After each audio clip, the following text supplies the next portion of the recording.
Hello, and thank you so much for joining us today for our Spotlight series that we continue with the Etobicoke Philharmonic. My name is Wendy Lamberti, and I am here with Mary Bella. Mary, thank you so much for joining me here today. My pleasure. Yeah, we're thrilled to have the local vocals choir performing with the Etobicoke Philharmonic for our upcoming concert, Our Story.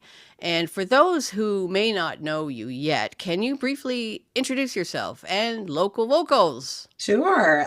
So I'm the conductor of local vocals, and I guess I'm the founder as well. I run this pop-up community choir. It's based in South Etobicoke. Personally, I'm a professional opera singer with the Canadian Opera Company Chorus by night, I guess, and by day, I'm a web designer. And I came to conducting about 15 years ago when I started with Mimico Children's Choir. So that's something I've also been doing, like many musicians. I have many different aspects of my career, and conducting is one of the things I love the most. So I'm happy to share that with you. That's really cool. So, Local Vocals has such a joyful presence. Can you share how and why it all began? Sure. It started in 2017. I was on the board of directors of the Mimico Children's Choir, and they were short on funds, as many music and arts organizations often are.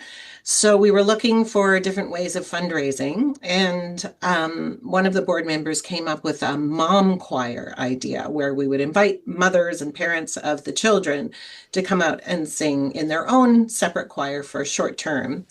And then it quickly became clear that not just moms, but grandparents and community members and other people in the community would love to participate. So we opened that up to everybody, well, all women in the community. There didn't seem to be much of an interest among many of the men at that time, but we opened it up to all the women, and we had 45 people at the first session for 6 weeks in spring of 2017, leading up to that first concert with the Mimico Children's Choir.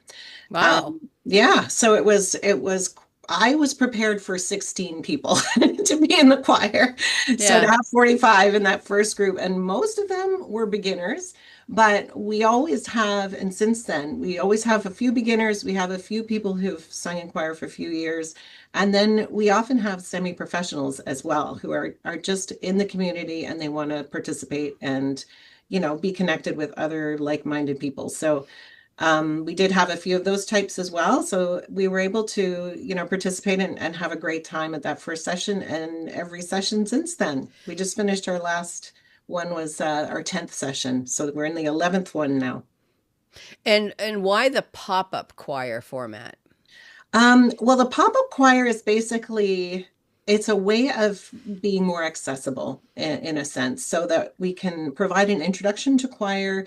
There's less of a commitment, less of a financial commitment, but also less of a risk for production purposes. So you're not like preparing an entire year and having to fund that. It's like 6 weeks at a time and then a concert. So we know exactly how much that's going to cost and how many people we need to let it go. And then, but it also just provides people like a sort of introduction to choir singing if they've never done it before, or if they have, like everyone has busy schedules and they may not be able to commit to an entire year of music making.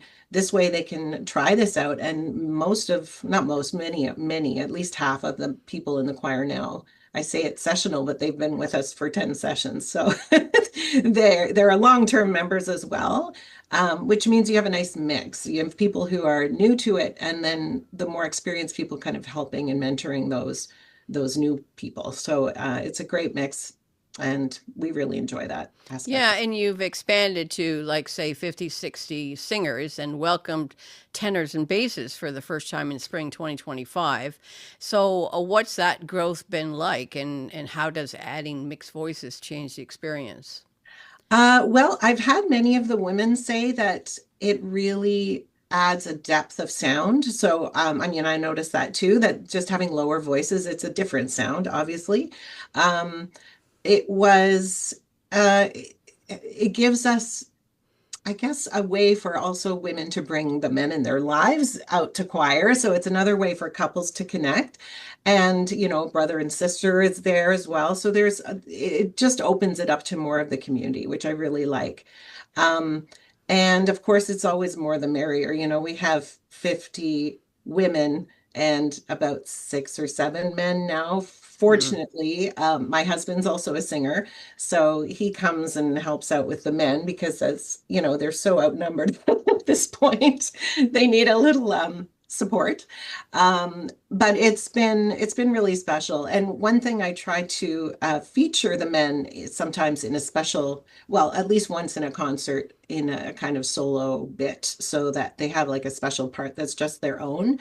Um, so, for example, we did Do You Hear the People Sing from Les Mis in our spring concert, which was all music theater tunes. And the men opened that song with a very rousing, passionate rendition. So, I try to find ways to include everybody there and make everybody feel like they're an important part of the ensemble.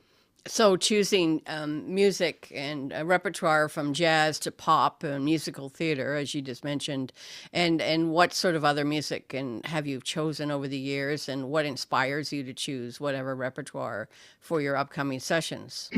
Well, I'm a singer first and foremost, so I tend to pick songs that I love to sing, that are Hmm. very singable, that have beautiful melodies, that resonate with me, and I assume will resonate with other people, but you never know.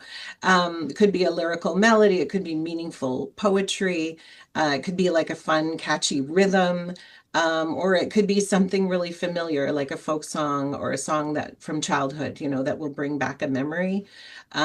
So I don't tend to pick really challenging music. We want to keep it just challenging enough to keep it interesting, but enough that not too challenging that we can't do it in 6 weeks. Yeah, yeah. And often I rearrange a piece for the group that we have. So, we have now the women are comfortable singing in 3 parts usually. So, and then I typically put the men on one of those parts. Right. So often it involves kind of rearranging things a little bit from arrangements that are out there because it's a bit of a different group. But yeah. That's interesting. So, one of your core values is community building through music. Can you talk about the mission? Why is singing together such a powerful connector and some memorable community moments? Yeah, it's hard to describe, I think musicians will understand, but it's just simply vibrating vocally together. It's a very, very special experience. And without sounding too like woo-woo, it's other level. It's just, aside from the fact that we're building and learning every week, and that the more experienced singers are helping the beginners, as I mentioned, it's just like it's showing people they can do something new and something different, and they can be a part of something that's bigger than themselves. It's a really, really special thing. And especially after COVID, that connection was really missing for so many people. And I think that's why the choir has grown so much and been such a success in the last couple of years, because people were desperate for that kind of connection and real life connection. So, that's really something I love about it. And in terms of memorable community moments, um, well, I always, when they perform something that's beyond my expectations, like I always try and choose at least one piece that I'm not sure we can do, but we're going to try it. And the last session, it was a song from the musical Rent, which is Seasons of Love. And Hmm. there were some tricky harmonies in there, and there were more parts than we're used to, and some dissonance and some independent singing. And they did just a beautiful job of it in the concert. And, almost always they come through and perform the trickiest piece beautifully, the best actually out of the whole concert. And it's almost like that challenge, it gives you something to work towards and something to strive for. And I think all choirs really, really thrive on just the right amount of challenge. So it's a good balance. Well, it's interesting that you're giving back to the musical community, giving back to the members. Music is medicine. But also, what's so admirable is that your concerts have raised more than $2,400 since May 2024 for the Christchurch St. James Food Pantry.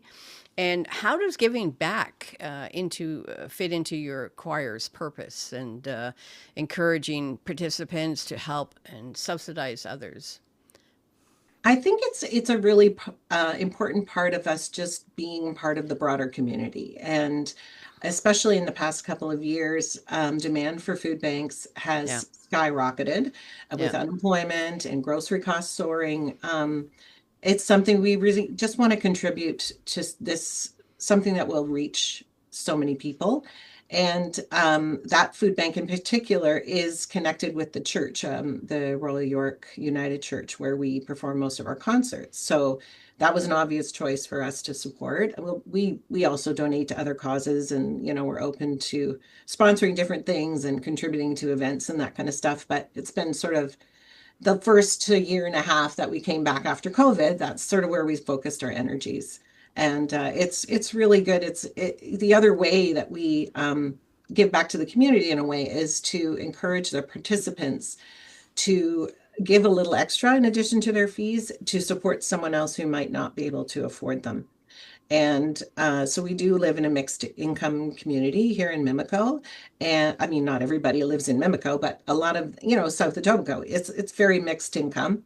And some people may not be able to afford those fees. And we do subsidize people who ask for it. So if they're in a yeah. difficult financial situation, That's including, wonderful. yeah, inclusion and affordability is really, really important. Very important. So let's talk about the connection to the upcoming concert with the Etobicoke Philharmonic, our story. So, how did the collaboration with the Etobicoke Philharmonic Orchestra come about? Well, that's a good question.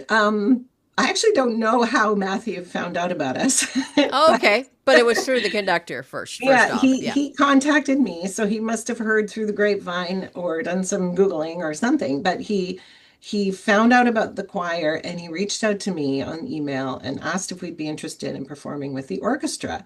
And I thought like that would be an amazing experience for the choir, something we've never done before. So of course I jumped at the chance, and yeah, it's we're really looking forward to it. And what sort of what pieces is the choir going to be performing at the Our Story concert? We're doing four pieces, two with orchestra and two with piano. So the two with orchestra are A Hymn to Freedom by Oscar Peterson. And that is a special one, partly because it's familiar to a lot of our choristers who have been with us for a few years. And also, I mean, it's just a rousing, beautiful, sweeping melody and a big finish. But Oscar Peterson was a resident of South Etobicoke. And Ah, cool. this, That's yeah, a and cool this connection. year, yeah, is also the 100th anniversary of his birth. So there's Wow. lots of events surrounding that, Yeah. and the fact that, it's a really local connection is part of that, tied to the theme of the concert, our story. So that was seemed like a no-brainer in terms of a piece. And the Log Driver's Waltz is that's sort of a nice contrast, but also um, it's sort of got that nostalgic. A lot of people remember the film board, National Film Board, a little clip that they did, and that song going along with it. And when I was looking for songs, I found Heather Bambrick singing this version with the Toronto Symphony on YouTube. I personally know Heather Bambrick. Actually, I went to school with her in Newfoundland, and she was doing Log Driver's Wealth Orchestra, which is a completely amazing, like it's so much better than the recording with the film, personally, I think. And it adds so much to the texture of that song. So I sent that over to Matthew, and he was right on board, and we managed to dig up the parts and everything. So that's exciting. And the other two songs are both songs that the choir is quite familiar with. When I Sing is a kind of jazzy number. It's from the Bye Bye Blues Canadian movie that came out in the late 80s, I believe. And it's really fun, and it really embodies how we all feel about singing, and that it just lifts us up. And then One Candle is the other one we're doing with the piano. And that's another contrast, a beautiful, gentle song about peace and harmony, and kind of is a nice song to bridge into the holiday season. So not, we couldn't really do Christmas music at this concert. It's not No. quite that time yet, but we're preparing for a Christmas concert. So we wanted to do something we can kind of carry over to that concert. So that one's really, really pretty as well. Oh, that sounds wonderful. Yeah. So the Our Story concert celebrates community, shared identity, and the voices that shape our neighborhoods. How does local vocals connect to that theme? Well, we're all about neighborhood. Yes, yeah, as Yeah, you mentioned that before. And yeah, it's great that the repertoire that you mentioned is very, very much connected to the community of Canada. yeah. And you mentioned the National Film Board, and I'll find that link and I'll share it as well with in our social media. Mhm. But celebrating ordinary voices with an extraordinary heart. As I mentioned, music is medicine and singing is really good, and singing always brings joy to people. So Mhm. many of the singers in the choir may be performing with the orchestra for the first time. Is this the first time that you've performed with an orchestra? It's the first time the choir has performed with an Yeah, orchestra. yeah. Yeah. So how exciting is that for your singers? How are they? Oh, they're thrilled. They're Maybe a stoked, little eh? nervous. Yeah, I think there's also an added challenge because they're going to be watching a monitor because Matthew will be behind the choir. So there's going to be a video screen for the choir to watch in front of them. So the choir's on the ground, Matthew's on the stage, and then the orchestra is in front of him. So it's just some extra challenge, but I think they all really understand how special this is and what an yeah. opportunity it is, and it's going to be, such a different texture and a different interesting experience for everyone. And so, what do you hope audiences will feel during your performance with EPO? Um, I mean, I always get the comment from audiences after our concerts that, I love the music, but I especially loved how much the performers are enjoying themselves. Yeah, And that helps the audience enjoy themselves. And that always comes across like they yeah, are having a ball. And I'm sure the audience will also have a ball.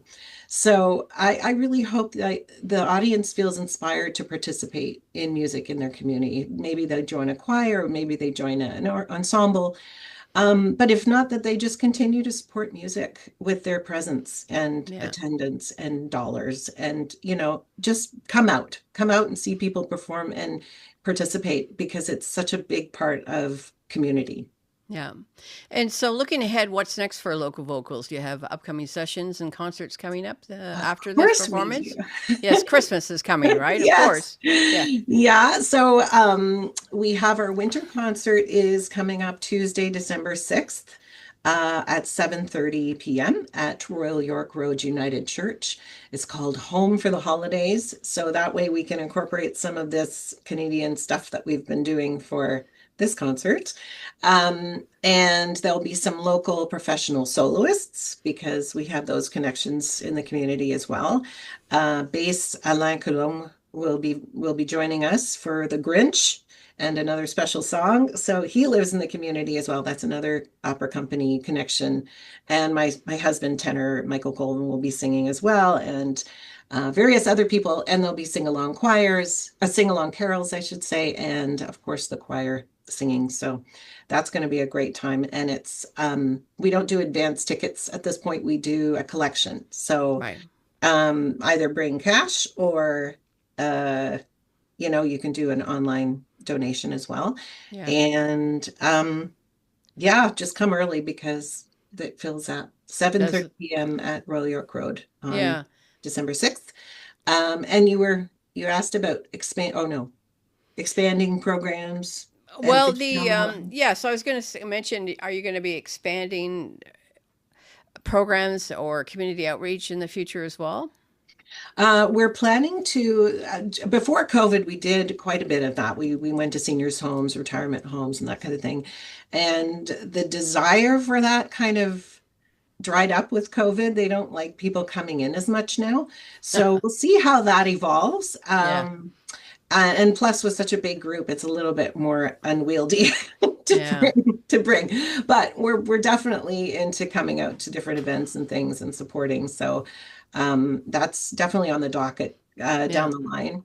Eh, I'm looking at doing some beginner classes before choir too. So having like an extra half hour that people can sign up for if they've never done any singing or read or don't read music, they can come for like a little primer about how to read music and how to follow right. a score and that kind of thing. And the other thing I'm looking at is a smaller chamber group of more experienced singers that we can do, more a little bit more advanced repertoire. So yeah, lots of plans. Is that like called a triple trio or something like that? Something like that. Yeah, could be. Now, for people watching who have always thought, I'd love to sing, but I'm not sure if I can, what would you say? You can. Absolutely. You're And you can invited. join. Yes, absolutely. This is our choir, local vocals. This is where you can learn. So everyone is welcome and everyone can improve, and beginners will be supported. More advanced singers can be given opportunities like solos and, time opportunities to lead. So there's really just something special about coming together, and I invite everyone to at least try it, give it a chance because it really is so fun. And you rehearse like once a week? We rehearse once a week. Right now it's Tuesday. Well, it's been Tuesday evenings for the entire time we've been together. So I'm assuming that will stay Tuesday evenings for 6 or 7 weeks. And then we do typically do a concert at the end with other local people or sometimes people in the choir. So the last couple of years, the spring concert, we've had some members of the choir who are professional or semi-professional, and they were happy to come and sing something solo as well to kind of fill out the program. So it's, anybody is really welcome to come out. And I also encourage, if they're not sure, to come out to the first rehearsal and then decide. If you're not, you might be You don't surprised. have to pay up front. No, well, it's preferred, but Yeah. but And you so can where you can where try it. can yeah, that's fantastic. And where can people learn more about local vocals, sign up, and the website, I guess? Yeah, it's our website is localvocals.ca, and we have a Facebook page at facebook.com/localvocals.ca, so it's Yeah. easy to remember. Yeah, That's great. Well, Mary, thank you so much for sharing your story and passion with us today. We can't wait to see and hear local vocals on stage at the Our Story concert with the Etobicoke Philharmonic on Friday, November 21st at 8 p.m. Tickets are still available at eporchestra.ca. So, do you have anything, a closing remark to just get people out there and come to the concert? oh, I think this is going to be a really, really special concert. I would encourage everyone to come, make a plan, put it in your calendar, and come out and enjoy. And also come out on December 6th to our winter concert. So that'll be Yes, something totally different. that'd So be great. yeah, Well, have a great rehearsal season. okay, well, thanks so much for joining us and joining me today, Mary, and we will see you on the 21st. Thank you.